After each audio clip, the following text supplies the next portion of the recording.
Hinamon naman ng National Coalition of Filipino Consumers ang NFA ng permit ng iba't ibang mga warehouse ng mga bigas sa gitna po ng inaasang rice shortage dulot po ng El Nino.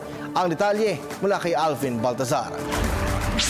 Hinamon ngayon ng National Coalition of Filipino Consumers ang iba't ibang mga may-ari ng rice warehouse. Nabuksan ito sa publiko ang kanilang establishmento sa harap na rin ang posibilidad na may mga nasa ganitong pagnenegosyo pero walang kaukulang permit mula sa National Food Authority. Sinabi ni NCFC spokesperson Ben Cyrus Eliori na batay sa regulasyong ipinapatupad ng pamahalaan, tanging NFA accredited warehouses lamang kasi ang pinapahintulutang dapat na mag-imbak ng tunay-tunuladang bigas.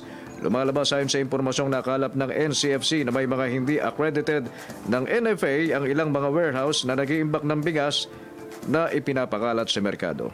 But right now, publicly, we are asking the NFA, even it's duty, it should be natural for them to disclose whatever findings they have in their investigations.